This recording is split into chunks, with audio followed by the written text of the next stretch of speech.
Shakespeare lovers, that's who we are. Hey everybody, welcome back to another edition of Thinking Shakespeare by Barry Edelstein. Today we're talking about things further thought on. So these are little sub-chapters that Barry peppers in to keep things interesting. Things that aren't quite worth a full chapter on their own, but are very much worth knowing. And he starts off with index words. So words like this, that, thus, these. Index words are used to reference people, places, and things. And Barry suggests that when you run into an index word, you combine it with a gesture. And this is very good advice. Do that. There's going to be some directors that absolutely hate it. That's okay. You don't have to do that for them. But as a guideline, combining index words with gestures does improve audience clarity. And what is the actor's #1 job in Shakespeare? To make sure that the audience understands the text. So for an example, there's a line in Hamlet that says, "Take this from this, if this be otherwise." Try doing that line without gestures.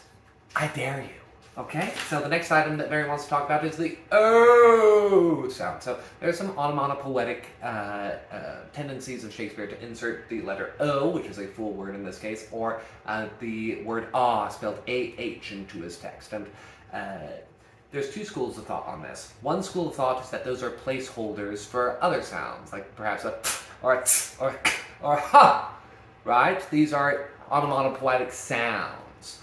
Barry suggests that rather than skipping straight to that step, you try to give the O's and the Ah's their full weight, their full strength before you try to use these alternative sounds. So, for example, oh, she is soft, right? Or, ah, gosh, both of those sounded very sexy. But do try it. This is great advice. Give it a go. Next section would be a partial verse line. So you're going to run into instances where Shakespeare's an iambic pentameter verse, and you're going through, and all of a sudden there's just 4 syllables in a line. What is one to do? Well, typically when you run into a partial verse line, that's an indication that you need to pause, right? How long do you pause? Not necessarily for the remaining beats. Do a tasteful pause, and that's kind of you and your director come up with that. But not only do you pause, you must do an action with the pause, right? So it's just like changing height in Shakespeare. Heightened language, if there's a sudden change, that's an indication that something has changed with the character or their circumstances. The same is true for a pause. So fill that pause with something. Maybe you're crossing the stage. Maybe you're putting on a fun, smart hat. Maybe you're giving a meaningful look at your stage partner. Doesn't really matter what it is. Do something, damn it! Okay, next thing, monosyllable. So when you're in Shakespearean verse, so iambic pentameter, if you run into a line that is strictly in monosyllables, Barry's advice, as a general guideline, is that you need to slow down and spread the stress across the line.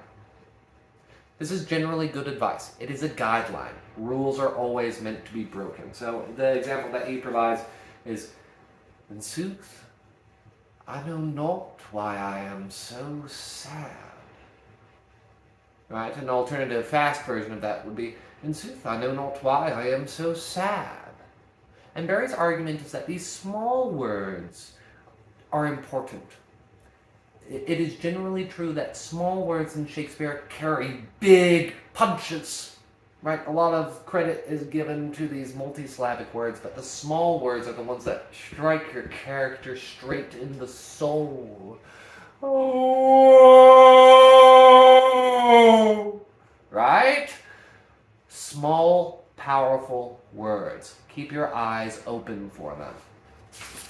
And the last thing that Barry wants to touch on is the myth of the brilliant Elizabethan. So Barry takes a moment to tell everybody who's intimidated by Shakespeare's text, because it is so far removed, it's so alien, to remind us that in Shakespeare's own time, his words would have been pretty alien, right? People did not talk like this in Shakespeare's time. People did not automatically understand his text. They had an advantage because they shared mutual definitions, but that's not simply how people talk. So if you need a little pick-me-up, there it is. If they were doing it back then, we can do it today. I love you all, and please don't forget, go Shakespeare, go, go, go Shakespeare, woo!